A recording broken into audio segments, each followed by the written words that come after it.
네 번째, 셀프 칭찬하기. 잘 배운 사람들은 스스로를 아껴주는 방법을 안다. 많은 사람들이 칭찬하는데 어색해한다. 심지어 남들이 본인을 칭찬해도 아니에요 라며 쑥스러워하는 게 일상이다. 하지만 잘 배운 사람들은 스트레스를 받을 때 스스로를 칭찬한다. 지금 이게 힘든 게 맞아. 하지만 이겨낼 수 있을 거야. 지금까지 잘 해왔잖아. 앞으로도 잘 해내자라는 식으로 스스로에게 마법을 건다. 이 효과는 생각보다 크다. 결국 스트레스를 이겨내는 것은 본인의 의지다. 그 의지를 굳세고 강하게 만들어 주는 것은 스스로에 대한 확신이고, 그 강한 확신을 갖기 위한 가장 좋은 방법은 셀프 칭찬이다. 잘 배운 사람들은 이걸 너무나도 잘 알고 있기에 어떤 스트레스도 능히 이겨낸다. 11번. 몸이 보내는 우울증 신호 3가지. 첫 번째, 생활 습관 변화. 갑자기 잠이 안 오거나 늘상 해왔던 평범한 일들이 평범하지 않게 된다.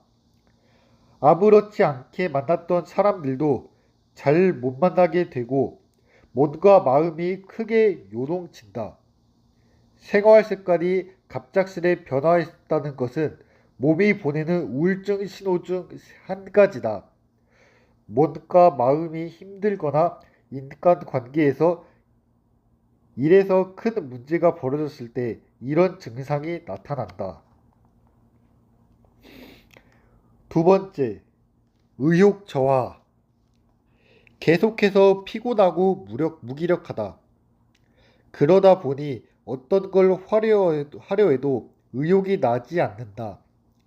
난 무엇이든 할 수 있어 라며 에너지 넘치던 때와 달리 내가 어떤 걸 하겠어. 나 따위가 뭘. 이라며 스스로에 대한 불확신이 생기고 이거 해봤자 뭐하냐 라는 생각을 한다. 삶의 의욕이 저하되면 계속해서 우울해지고 침울해지고 어떤 일이든 손에 잡히지 않고 힘겹게 하루하루를 살아가게 된다. 세 번째, 부정적 생각. 반출하는 개념이 있다. 이는 되새김질이라고 하는데 우울증의 신호가 온 사람들은 이 반출을 굉장히 부정적으로 한다.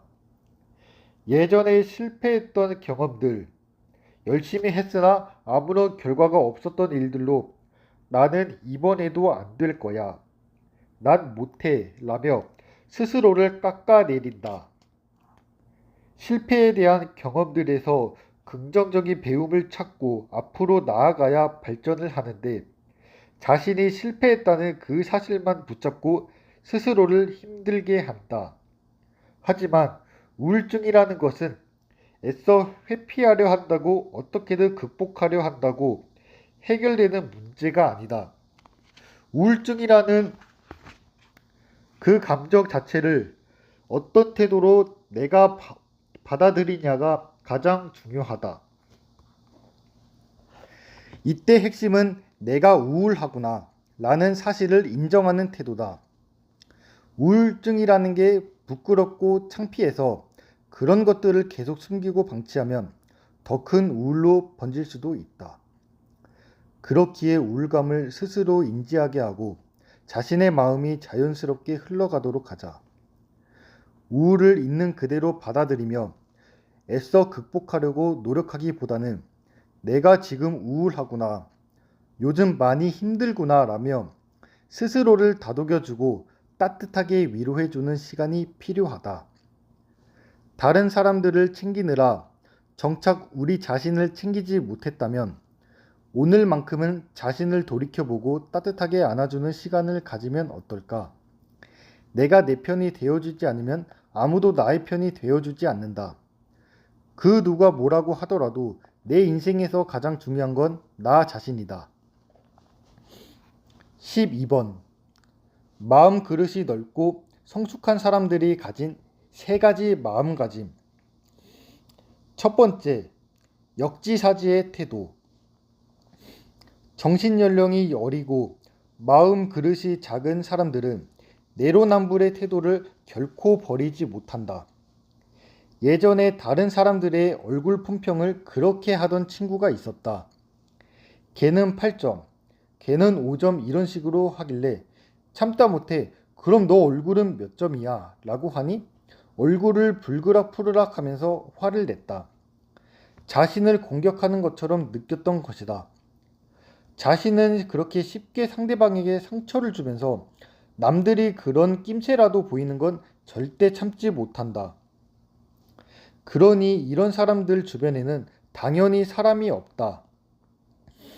철저히 본인 기준으로 인생을 살고 그 기준이 본인의 입맛을 맞춰 시시각각 변하기 때문이다.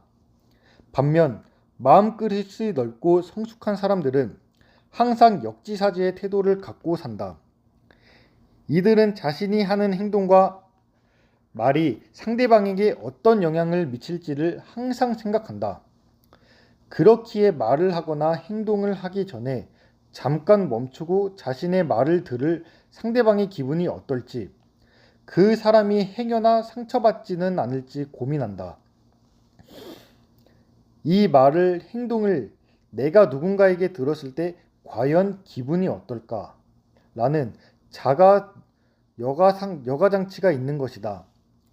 마음그릇이 넓고 성숙한 사람들은 이처럼 자신이 아니라 타인의 입장을 늘 먼저 생각한다. 그리고 그런 따뜻한 마음을 바탕으로 많은 사람들의 마음을 얻고 신뢰를 얻는다. 두 번째, 완벽주의 부수기. 일에서든 관계에서든 완벽주의는 당연히 좋을 때도 있지만 많은 기회를 앗아가기도 한다. 예를 들어 잘 모르는 상대방과의 첫 만남이라면 우선 먼저 말을 걸고 스몰 토크로 대화를 이어나가는 게 필요한데 관계에 완벽주의가 있는 사람들은 나는 이렇게 보여야 돼 라는 강박이 있어 행동이나 말이 어색하거나 뻣뻣하다.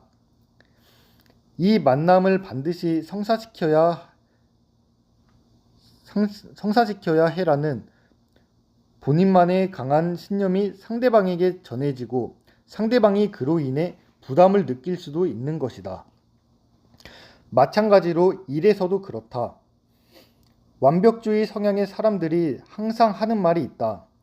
좀 더 완성되면, 좀 더 완벽해지면, 이런 말로 계속해서 일의 시작이나 마무리를 미룬다. 그리고 이런 사람들은 쓸데없는 높은 기준이 있어 함께 일을 하는 사람들을 힘들게 한다. 그들의 완벽주의적 기준에서 다른 사람들의 실력은 미천해 보이기 때문이다.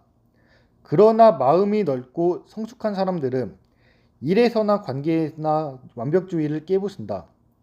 자신의 빈틈이 없어 보여야 한다라는 강박이 없기에 상대방과 오히려 훨씬 더 편하고 즐겁게 대화할 수 있다. 일에서도 완벽하게 무언가를 해야 한다는 신념보다는 일단 시작하고 발전시켜 나가보자라는 마인드로 일을 한다.